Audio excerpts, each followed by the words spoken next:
Comment l'Europe a-t-elle répondu aux crises qu'elle a affrontées depuis 5 ans ?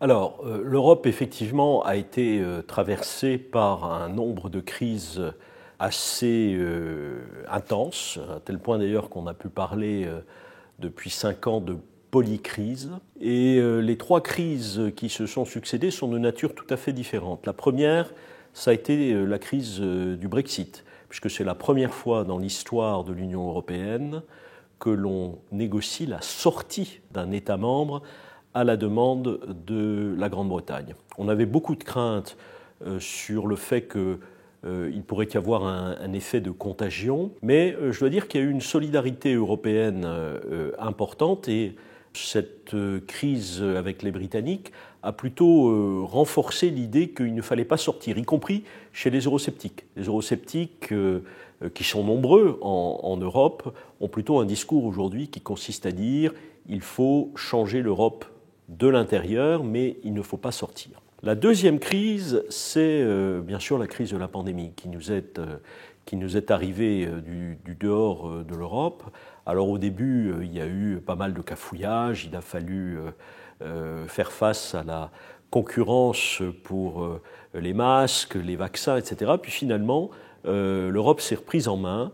Et grâce à cette reprise en main, on a pu, par exemple, avoir une politique d'achat en commun des vaccins sur le marché européen et international, et ça a permis quand même très largement de vacciner les populations.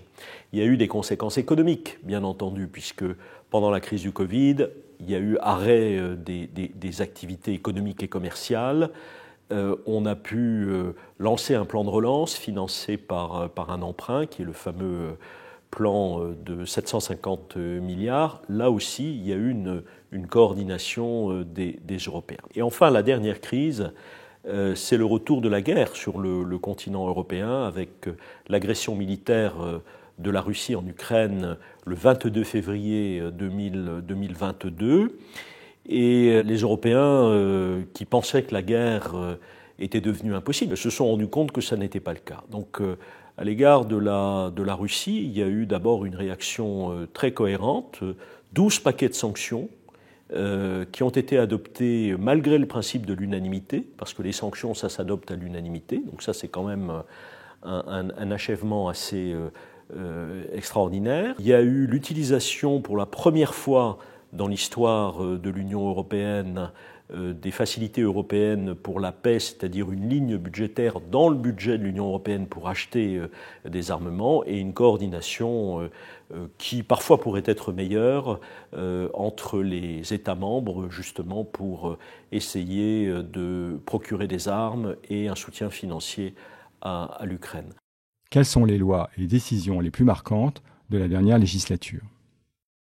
Alors, il y a 2 volets qu'il faut retenir. Le premier volet, ce sont des réformes vraiment internes, des réformes des politiques internes de l'Union européenne, qui n'ont pas toujours été très visibles, mais qui sont fondamentales pour la vie quotidienne des Européens. Je pense en particulier à l'adoption du pacte vert, c'est-à-dire cet ensemble de textes mettant en œuvre l'ensemble des prescriptions des COP, des conférences internationales sur l'environnement, de façon à pouvoir évoluer davantage vers une économie verte. Je pense aussi à la régulation du marché Internet. C'est très, très important parce que nous savons très bien aujourd'hui que les grandes plateformes, justement, ont besoin d'une forme de régulation pour ne pas autoriser tout un tas de choses qui sont des effets pervers, comme la délivrance de fausses nouvelles, il faut protéger les mineurs, etc. Et là, on a fait passer 2 textes qui sont très, très importants. On les nomme en anglais le Digital Service Act et le Digital Market Act. Troisièmement, on a réussi à faire passer aussi une loi sur l'intelligence artificielle qui, là aussi, nous amène à réguler et à faire en sorte que l'utilisation de l'intelligence artificielle soit conforme à l'éthique, à un certain nombre de règles de déontologie. Et le deuxième grand volet, c'est le volet plutôt extérieur, c'est l'élargissement. Dans ce contexte de guerre en Ukraine, la commission von der Leyen a réussi avec les États membres à ouvrir des négociations d'adhésion avec l'Ukraine et la Moldavie, donc deux pays directement menacés par la Russie, et à accorder le statut de candidat à la Géorgie, un troisième pays qui est dans l'environnement russe incertain. Et évidemment, on l'a fait pour des raisons géopolitiques, pour protéger ces pays, leur envoyer un signal politique qu'ils faisaient partie de la famille européenne et qu'on ne les abandonnerait pas. Quelles sont les principales menaces qui pèsent sur l'avenir de l'Europe ?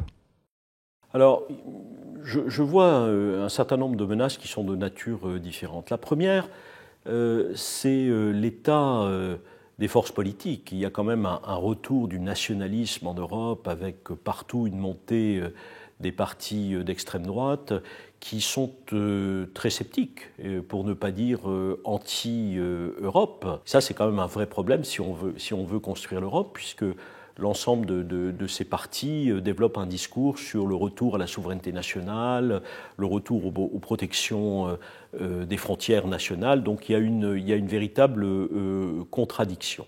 Ça, c'est le premier point. Le deuxième point, sur les politiques publiques, on voit bien que, par exemple, l'adoption du pacte vert ne signifie pas pour autant que tout le monde souscrit, je pense aux responsables politiques, là, aux prescriptions des COP. Et on n'est pas à l'abri aussi de gouvernements plutôt situés aux extrêmes, climato-sceptiques, qui reviennent totalement sur les prescriptions du pacte vert. Troisièmement, je pense qu'il faut trouver des solutions à la question migratoire, parce qu'on voit que effectivement les flux se sont réduits par rapport à 2015. On n'a plus 1 million ou 1,2 million personnes qui arrivent via la Turquie et la Grèce, mais on a tous les jours des arrivées quand même par d'autres routes. Et tout ça crée, si vous voulez, sur les États de première arrivée, une responsabilité extrêmement lourde qu'il faudrait réussir à partager davantage en Europe. De même qu'il faudrait réussir à répartir mieux les migrants et les réfugiés. Et je dirais qu'il y a un quatrième point, c'est la défense. L'Ukraine nous a montré que voilà, il y avait une vulnérabilité militaire qui demeurait en Europe. La question de la sécurité, nous l'avons très largement depuis 70 ans déléguée à l'OTAN et donc au soutien des États-Unis d'Amérique. Mais si les États-Unis d'Amérique, avec M. Biden, aujourd'hui sont très mobilisés pour le soutien à l'Europe, on peut se poser la question de savoir ce qu'il en serait d'autres présidents américains. Et bien sûr, nous pensons tous à l'échéance de novembre 2024 et à la possible élection de M. Trump. Donc c'est une incitation aussi à réfléchir davantage à une vraie politique européenne de défense pour pouvoir développer ce qu'on appelle parfois notre propre autonomie stratégique européenne. Moi, je préfère dire notre propre responsabilité stratégique européenne.